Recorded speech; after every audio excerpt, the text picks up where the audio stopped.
খোলা বাজারেই মিলছে মশা মারার সরকারি ওষুধ, দাম মাত্র 2000 টাকা। ঢাকা উত্তর সিটির কর্মচারী ডেলিভারি ম্যান। আমি যে মশার ওষুধের একটা কথা বলছি। মশার হ্যাঁ নবী ভাই ওনার সাথে একটু কথা বলেন। আমরা ফোন নাম্বার আছে, ফোনে ঢুকে তো ফোন মান আমরা জানতে খালগুলো যেন মশার প্রজনন কেন্দ্র, নিত্যসঙ্গী ডেঙ্গু আতঙ্ক। সিটি কর্পোরেশন খালি আমার কাছে টেস্ট নিতেছে, কোনো উন্নত পাই না ভাই, কিচ্ছু পাই না, একটা মশার ওষুধ পাই না। তো কি ওষুধ ছিল এরা? প্রায় 3-4 মাস ধরে কোনো ওষুধ দেখি না। আসে টাঙ্কি গাড়ি করে নিয়ে কান্দে করে নিয়ে ওরা যায়, কোনো জায়গায় দিতেও দেখি না। আগামী এসএসসি জানুয়ারিতে, এইচএসসি শুরু 6 জুন। পরের বার থেকে সব পরীক্ষাই ডিসেম্বরের মধ্যে নেওয়ার চিন্তা। ইনুর বিচার শেষ, ট্রাইব্যুনালের রায় যে কোনো দিন। শাপলা হত্যাকাণ্ডে গ্রেপ্তার দেখানো হলো দীপু মনি সহ 3 জনকে। ঈদের ছুটি 7 দিন, 1 ঘন্টায় শেষ হয়ে যাচ্ছে ট্রেনের টিকিট। গরুর হাটে জাল টাকা ছড়াতে তৎপর চক্র, গ্রেপ্তার 3। চীনের বেইজিংয়ে ট্রাম্প জিনপিং বৈঠক, সংঘাত এড়ানোর উপায় নিয়ে আলোচনা, বাণিজ্য ইস্যুতে ইতিবাচক বার্তা। দর্শক, স্বাগত নিউজ 24 সংবাদে। পুরো সংবাদে আপনাদের সাথে আছি আমরা দুজন, আমি সোহাগ বক্স এবং সাথে আছি আমি নাফিসা হক। আপনারা এতক্ষণ দেখছিলেন বিআরবি কেবলস সংবাদ শিরোনাম। এবারে পুরো খবর। উপদ্রব বাড়লেও মশার ওষুধ পাচ্ছে না, কিংবা বারবার ফোন দিলেও ছুটে আসছে না সিটি কর্পোরেশনের কর্মীরা। কোনো চিন্তা নেই, লাগবে মাত্র 2000 টাকা আর নিমেষেই মিলবে মশার ওষুধ। তাও আবার নিজ দায়িত্বে নিজ খরচে আপনার কাছে পৌঁছে দেবে উত্তর সিটি কর্পোরেশনেরই কর্মচারীরা। শুনতে অবাক লাগছে? অবাক লাগলেও ঘটনা পুরোপুরি সত্য। তবে প্রশ্ন হলো, উত্তর সিটির কোন সিন্ডিকেটের মাধ্যমে ট্যাক্সের টাকায় কেনা মশার ওষুধ বিক্রি হচ্ছে বাইরে, আর কেন কার্যকর ওষুধ পাচ্ছেন না অতিষ্ঠ নগরবাসী? সেসব জানতে দেখুন তাইমুর হাসান শুভর প্রতিবেদন। ক্যামেরায় ছিলেন লোকমান হাওলাদার। 8তলায় উঠে জায়গা মশা, বারান্দার জালনাও খুলতে পারি না, ঘরের জালনাও খুলতে পারি না। প্রায় 3-4 মাস ধরে কোনো ওষুধ দেখি না। তো আসে টাঙ্কি গাড়ি করে নিয়ে কান্দে করে নিয়ে ওরা যায়, কোনো জায়গায় দিতেও দেখি না। এই চিত্র ঢাকা উত্তরের প্রায় প্রতিটি ওয়ার্ডের বাসায় বাসায়। মশার অত্যাচার অতিরিক্ত। 13-14 বছর থেকে যেখানে আসি কোনোদিন দেখি নেই যে এই জায়গায় কোনোদিন ওষুধ ব্যবহার করা। মশা আছে মোটামুটি, মশা ওষুধ তো দেয় এমনি, কিন্তু এখন ঈদের কমিটটা না। উত্তরের খালগুলো যেন মশার প্রজনন কেন্দ্র, যার খেসারত দিচ্ছে নিষ্পাপ শিশুরা। ডেঙ্গুর আতঙ্ক এখানে নিত্য সঙ্গী।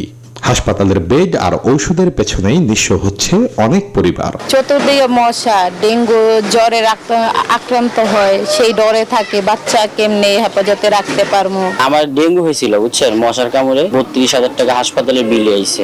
নতুন প্রশাসক নিয়োগের পরপরই ঢাকা উত্তর সিটি কর্পোরেশন থেকে ঘোষণা আসে, মশা নিধনে দিনে অন্তত 3 বার করে দেয়া হবে কীটনাশক। ঘোষণাটা যেন যুদ্ধের, কিন্তু মাঠে যেন তার কোনো চিহ্ন নেই। প্রশ্ন উঠেছে, মশা নিধনের জন্য বরাদ্দ সেই বিপুল কীটনাশক যাচ্ছে কোথায়? সেই রহস্য খুঁজতেই অনুসন্ধানী তথ্য বলছে, নাগরিক সেবায় বরাদ্দকৃত কীটনাশকের অধিকাংশই বিক্রি হয়ে যায় খোলা বাজারে।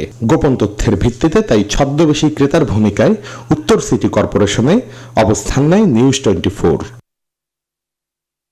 কৌশলে এক কর্মীর সঙ্গে সখ্যতা গড়ে তুলে তার কাছ থেকে কিনতে চাওয়া হয় কীটনাশক। ওখানে ওয়ার্ড কাউন্সিলের কার্যালয়ে আমাদের সিটি কর্পোরেশনের লোক আছে। সেই কর্মীর দেয়া তথ্য অনুযায়ী মোহাম্মদপুরের জোনাল অফিসে যোগাযোগ শুরু করে প্রতিবেদক। আমি যে মশার ওষুধের একটা কথা বলছি। মশার হ্যাঁ নবী ভাই ওনার সাথে একটু কথা বলেন। সেখানকার একজন কর্মীর সঙ্গে গড়ে তোলা হয় সখ্যতা। এবার বললো যে আপনার সাথে যোগাযোগ করতে, যে দেখেন কিছু কালকে আসেন, কালকে 10টার দিকে আসেন। পরের দিন সেই ব্যক্তি আরিফ নামের আরেক কর্মীর সঙ্গে পরিচয় করিয়ে দেন। সেই আরিফই জানালেন কীটনাশক সংগ্রহের প্রক্রিয়া।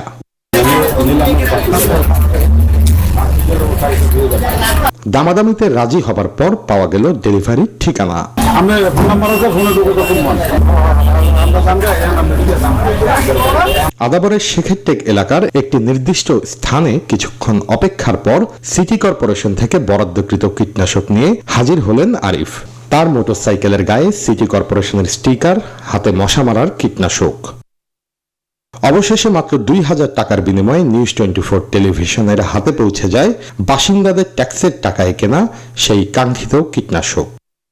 প্রশ্ন এখন একটাই, যে ঔষধ থাকার কথা ছিল শহরের রাস্তায় সেটা কিভাবে পৌঁছালো ব্যক্তি হাতে?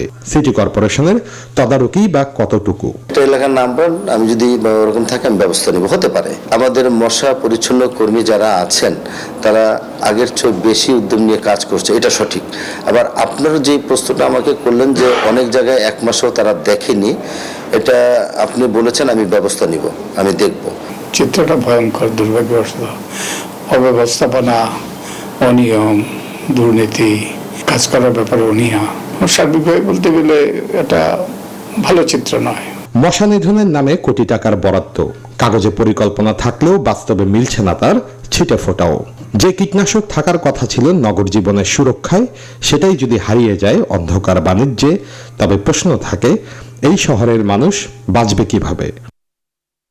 তাইমুর হাসান শুভ, নিউজ 24, ঢাকা। আগামী বছরের এসএসসি ও সম্মান পরীক্ষা শুরু হবে 7 জানুয়ারি আর এইচএসসি শুরু হবে 6 জুন। সচিবালয়ে ব্রিফিংয়ে 2027 সালের এসএসসি ও এইচএসসি পরীক্ষার এই সময়সূচি জানান শিক্ষামন্ত্রী আ.ম এহসানুল হক মিলন। বলেন, সেশন জট কমিয়ে আনতে 2028 সাল থেকে এ দুটি পরীক্ষা আরও এগিয়ে আনা হবে। এসএসসি ও এইচএসসি পরীক্ষার সেশন শুরু হয় জানুয়ারি মাসে, কিন্তু 2 বছরের নির্ধারিত সময়ের পরে পরীক্ষা ও ফল ঘোষণা হয়। এসএসসি পরীক্ষার ফল ঘোষণায় দেরির কারণে পিছিয়ে যায় এইচএসসি পরীক্ষা, আর এইচএসসির এই বিলম্বে উচ্চশিক্ষার শুরুটাও পিছিয়ে যায় প্রতিবার। পাবলিক পরীক্ষা এগিয়ে আনার চেষ্টা হিসেবে এর আগে ফেব্রুয়ারিতে এসএসসি পরীক্ষা শুরু করা গিয়েছিল, কিন্তু করোনা সহ নানা কারণে তা পিছিয়ে যায়। আগামী বছর থেকে আবারও তা এগিয়ে আনার সিদ্ধান্ত নিয়েছে শিক্ষা মন্ত্রণালয়। স্টেক হোল্ডারদের সাথে ব্যাপক আলোচনার সাপেক্ষে আমরা সিদ্ধান্ত নিয়েছি যে আমরা শুরু করব জানুয়ারি, এসএসসি শুরু করব জানুয়ারি 7 তারিখ 2027, এবং তাদের পরীক্ষা শেষ হবে 6 ফেব্রুয়ারি 2027। আর এইচএসসি আমরা শুরু করব 6 জুন এবং শেষ করব 13 জুলাই। আমাদের রুটিনও আমরা করে ফেলেছি। 2028 সাল থেকে এই দুটি পাবলিক পরীক্ষা নির্ধারিত সময়ের মধ্যেই শেষ করার পরিকল্পনা করা হচ্ছে। এতে উচ্চশিক্ষার জন্য আন্তর্জাতিক অঙ্গনেও সময় বাঁচবে। আমরা চেষ্টা করছি সেশন জটকে কমিয়ে আনা, সিলেবাস কভার করা এবং সঠিকভাবে তাদের শিখন হওয়ার পরে পরীক্ষা নেওয়া সিনক্রোনাইজ করতে চেয়েছি। কিভাবে এই গ্যাপটা, যেটা এসএসসি পরীক্ষার জন্য বসে থাকে ছাত্রছাত্রীরা, প্রায় 1 বছর নষ্ট হয়ে যায়, এবং এইচএসসি পরীক্ষার জন্য ছাত্রছাত্রীরা বসে থেকে প্রায় 1 বছর নষ্ট হয়ে যায়। এই গ্যাপটাকে ক্রমান্বয়ে আমরা ক্লোজ করতে চাচ্ছি এবং ধরে নিচ্ছি যে December is the end of the year এবং এটা হলো এক্সামিনেশন মান্থ। প্রশ্নের জবাবে মন্ত্রী জানান, শিক্ষার মানে শহর গ্রামের বৈষম্য কমিয়ে আনতে চেষ্টা চলছে, এজন্য শিক্ষকদের প্রশিক্ষণ দেওয়া হচ্ছে। আমরা শিক্ষার্থী জিপিএ প্লাস পাওয়ার চেয়ে আমরা শিক্ষক ট্রেনিং প্রোগ্রামটাই সবচেয়ে বেশি গুরুত্ব দিচ্ছি। শানাজি আসমিন, নিউজ 24, ঢাকা। জুলাই গণঅভ্যুত্থানে মানবতা বিরোধী অপরাধের মামলায় সাবেক মন্ত্রী ও জাসদ সভাপতি হাসানুল হক ইনুর বিচার কাজ শেষ। যে কোনো দিন রায় ঘোষণা করবেন আন্তর্জাতিক অপরাধ ট্রাইব্যুনাল। এদিকে শাপলা চত্বরে গণহত্যা মামলায় সাংবাদিক মোজাম্মেল বাবু, ফারজানা রূপা সহ সাবেক মন্ত্রী ডাক্তার দীপু মনিকে গ্রেপ্তার দেখানো হয়েছে। হাসানুল হক ইনুর বিরুদ্ধে কুষ্টিয়ায় 6 জনকে হত্যা, আন্দোলন দমনে শেখ হাসিনাকে পরামর্শ, উস্কানিমূলক বক্তব্য, আন্দোলনকারীদের জঙ্গি আখ্যা, কারফিউ দিয়ে গুলি করার নির্দেশ সহ 8টি অভিযোগ আনা হয়। এসব অভিযোগের উপর 9 জন ইনুর বিরুদ্ধে সাক্ষ্য দেন। আন্তর্জাতিক অপরাধ ট্রাইব্যুনাল 2-এ ইনুর বিরুদ্ধে আনিত অভিযোগের উপর চূড়ান্ত যুক্তিতর্ক উপস্থাপন শেষ করে উভয় পক্ষ। এ সময় চিফ প্রসিকিউটর আমিনুল ইসলাম বলেন, আওয়ামী লীগ সরকারের সহযোগী ও শেখ হাসিনার পরামর্শক হিসেবে ইনু মানবতা বিরোধী অপরাধ করেছেন। কথোপকথন ছিল তৎকালীন প্রধানমন্ত্রী শেখ হাসিনার সাথে, সেই কথোপকথনের রেকর্ডগুলো আমরা দিয়েছি এভিডেন্সে। সেখান থেকে আমরা পরিষ্কারভাবেই এটি প্রমাণ করার চেষ্টা করেছি বা আমরা তথ্য প্রমাণ দিয়েছি যে জনাব ইনু সাহেব একজন রাজনৈতিক নেতা হিসেবে তিনি দেশপ্রেমী মানুষের বিরুদ্ধে অবস্থান নিয়েছিলেন। যেসব ধারায় আমরা চার্জ গঠন করেছি সেই সব ধারায় যা যা শাস্তি আছে সেই শাস্তি আমরা চেয়েছি। আসামি পক্ষের আইনজীবী অভিযোগ করেন ইনু আন্দোলন দমনে কোনো ভূমিকা রাখেননি। হাসানুল হক ইনুর বিরুদ্ধে আনা হয়েছে সেই অভিযোগের সাথে হাসানুল হক ইনুর কোনো সম্পৃক্ততা নেই। 5 আগস্টের পরে পুনর্গঠিত প্রসিকিউশন টিম তারা বাংলাদেশের মুক্তিযুদ্ধের ইতিহাসের একটি বিকল্প বয়ান সামনে তুলে ধরে বাংলাদেশের ইতিহাসকে বিকৃত করা এবং তরুণ প্রজন্মকে বিভ্রান্ত করার চেষ্টা করেছে। এদিকে 2013 সালের 5 মে মতিঝিলের শাপলা চত্বরে হেফাজতে ইসলামের সমাবেশে হত্যাকাণ্ড সহ মানবতা বিরোধী অপরাধের মামলায় সাংবাদিক মোজাম্মেল বাবু, ফারজানা রূপা ও সাবেক মন্ত্রী ডাক্তার দীপুমণিকে গ্রেপ্তার দেখিয়েছে ট্রাইব্যুনাল। 7 জুন তাদের ট্রাইব্যুনালে হাজির করতে বলা হয়েছে। আব্দুল্লাহ মামুন, নিউজ 24, ঢাকা। এবারও ঈদের সরকারি ছুটি 7 দিন, 25 মে থেকে 31 মে পর্যন্ত। তবে জরুরি সেবার কর্মীরা এই ছুটির আওতার বাইরে থাকবেন। বৃহস্পতিবার জনপ্রশাসন মন্ত্রণালয়ের প্রজ্ঞাপনে এসব কথা বলা হয়েছে, যেখানে বলা হয় 23 ও 24 মে অফিস খোলা থাকবে। ব্যাংকিং কার্যক্রম নিয়ে বাংলাদেশ ব্যাংক নির্দেশনা দেবে, আর আদালতের বিষয়ে প্রজ্ঞাপন দেবে সুপ্রিম কোর্ট। মাত্র 1 ঘন্টাতেই বিক্রি হয়ে যাচ্ছে ঈদের ট্রেনের আগাম টিকিট। অনলাইনে বিক্রি শুরু দ্বিতীয় দিনেও এই চিত্র। কাঙ্ক্ষিত টিকিট না পেয়ে বিপাকে অনেক যাত্রী। তবে রেল কর্তৃপক্ষ বলছে অনলাইনের কারণে টিকিট কেনায় ভোগান্তি কমেছে। এদিকে বাস কাউন্টারে এখনো কোনো চাপ দেখা যায়নি। রাজধানীর কমলাপুর রেল স্টেশন কাউন্টারে নেই টিকিট প্রার্থীদের ভিড়, কারণ শতভাগ টিকিটই বিক্রি হচ্ছে অনলাইনে। 24 মের অগ্রিম টিকিটের চাহিদা ততটা বেশি নয়, তবুও 1 ঘন্টার মধ্যেই সেই টিকিট বিক্রি হয়ে যায়। এত দ্রুত টিকিট শেষ হয়ে যাওয়ায় অনেকেই তা পাননি। অনলাইনের পাশাপাশি কাউন্টারেও টিকিট বিক্রির দাবি জানিয়েছেন অনেকে। এসেছি, রাজশাহী যাব, কোনো টিকিট নাই। 100% অনলাইনে না দিয়ে কিছু যদি প্ল্যাটফর্মে রাখতো বা কাউন্টারে রাখতো তাহলে আমরা পাইতাম। স্টেশন ম্যানেজার জানালেন, শতভাগ অনলাইনে টিকিট দেওয়ার ফলে সবার ভোগান্তি কমেছে। সহজেই ঘরে বসে টিকিট পাওয়া যাচ্ছে।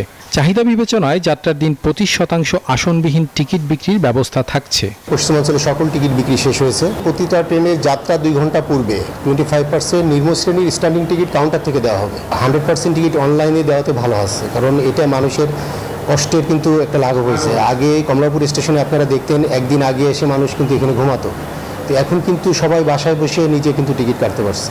বাসের অগ্রিম টিকিট কাউন্টারে বিক্রি হলেও রাজধানীর গাবতলী বাস টার্মিনালেও যাত্রীদের ভিড় নেই। ইতিমধ্যে 25 ও 26 মের টিকিট বিক্রি হয়ে গেছে। অন্যান্য দিনের টিকিট সহজেই পাওয়া যাচ্ছে। ভোগান্তিবিহীন টিকিট কিনতে পেরে খুশি অনেকেই। 1550 টাকা যেটা তার নির্ধারণ খরচ ওটাই নিচ্ছে, 72 টাকা নিচ্ছে না। 25 আর 26 দুটো দিন আমরা মোটামুটি 70% টিকিট বিক্রি করতে পারছি। শুক্রবার বিক্রি হবে ট্রেনের 25 মের অগ্রিম টিকিট। মাইদুল ইসলাম, নিউজ 24, ঢাকা। ঈদ সামনে রেখে সক্রিয় জাল টাকা বিক্রির চক্র। রাজধানীর উত্তরা ও গাজীপুর থেকে এমন চক্রের 3 জনকে গ্রেপ্তার করেছে ডিবি পুলিশ। উদ্ধার হয়েছে প্রায় 34 লাখ টাকার জাল নোট এবং টাকা তৈরির সরঞ্জাম। এছাড়া অনলাইন জুয়া ও সাইবার প্রতারণায় জড়িত 6 চীনা নাগরিক সহ 9 জনকে গ্রেপ্তার করেছে ডিবি। সকালে ডিএমপি মিডিয়া সেন্টারে সংবাদ সম্মেলনে এসব তথ্য জানানো হয়। 3টি কালার প্রিন্টারে ছাপা হচ্ছে টাকা। মাত্র কয়েক সেকেন্ডে 500 ও 1000 টাকার নোট বের হচ্ছে মেশিন থেকে। টাকা ছাপার এমন এক কারখানায় অভিযান চালিয়ে আটক করা হয় 3 জনকে। ডিবি পুলিশ জানায়, ঈদুল আজহার কোরবানির পশুর হাট আর কেনাকাটার ভিড়কে টার্গেট করে বিপুল পরিমাণ জাল টাকা বাজারে ছাড়ার পরিকল্পনা ছিল চক্রটির। তাদের কাছ থেকে উদ্ধার করা হয় 30 লাখ জাল টাকা, 4 লাখ আসল টাকা এবং laptop, printer, golden foil paper, জলছাপ সম্বলিত সাদা কাগজ এবং জাল টাকা তৈরির ডাইস ও অন্যান্য সরঞ্জাম। ঢাকা, নারায়ণগঞ্জ ও গাজীপুর সহ দেশের বিভিন্ন স্থানে দীর্ঘদিন ধরে জাল টাকা বিক্রি করে আসছিল চক্রটি। সামনে ঈদুল আজহা, এই কুরবানির হাটকে কেন্দ্র করে এই জাল টাকার একটা চক্র থাকে, যারা সবসময় সক্রিয় থাকে। আমরা ডিবি তাদের ব্যাপারে খোঁজখবর নিচ্ছি এবং তাদের এরকম যে কোনো চেষ্টাকে আমরা কঠিন হস্তে দমন করব, রোধ করব। এদিকে রাজধানীর বিভিন্ন এলাকায় অভিযান চালিয়ে অনলাইন জুয়া চক্রের 9 জনকে গ্রেফতার করেছে ডিবি, যার মধ্যে 6 জন চীনা নাগরিক। গোয়েন্দা পুলিশ জানায়, সামাজিক মাধ্যমে দ্বিগুণ বা 3 গুণ লাভের প্রলোভন দেখিয়ে অনলাইনে জুয়া খেলতে আকৃষ্ট করা হতো। মোবাইল ব্যাংকিং এর মাধ্যমে ভোক্তাদের কাছ থেকে টাকা সংগ্রহ করা হয়। চীনা নাগরিকরা জড়িতের সঙ্গে আমরা ইনভেস্টিগেশন করতে যেয়ে দেখতেছি এই টাকাটা এখানে আমাদের নগদ বা বিকাশের মাধ্যমে টাকাটা ঢুকতেছে, তাৎক্ষণিকভাবে এই টাকাটা দেশের বাইরে চলে যাচ্ছে, যেটা আমাদের জন্য ক্ষতিকর। অনলাইন জুয়া থেকে সাধারণ মানুষকে সতর্ক থাকার আহ্বান জানানো হয় ব্রিফিংয়ে। জুবাইর সানি, নিউজ 24, ঢাকা। টেলিভিশন সংবাদ মাধ্যমের পেশাগত মনোনয়ন ও সম্পাদকীয় স্বাধীনতা রক্ষার লক্ষ্যকে সামনে রেখে যাত্রা শুরু করল টেলিভিশন এডিটর্স কাউন্সিল। বৃহস্পতিবার রাজধানীর একটি হোটেলে এক সভায় বাংলাভিশনের প্রধান সম্পাদক ডক্টর আব্দুল হাই সিদ্দিককে আহ্বায়ক এবং সময় টিভির সিইও সৈয়দ জুবায়ের আহমেদ বাবুকে সংগঠনের সদস্য সচিব মনোনীত করা হয়। সভায় বক্তারা বলেন, টেলিভিশন সাংবাদিকতায় একটি শক্তিশালী প্ল্যাটফর্ম সময়ের দাবি। এই সংগঠন পেশাগত উৎকর্ষ সাধন, প্রশিক্ষণ, গবেষণা এবং ভুয়া তথ্য প্রতিরোধে কার্যকর ভূমিকা রাখবে।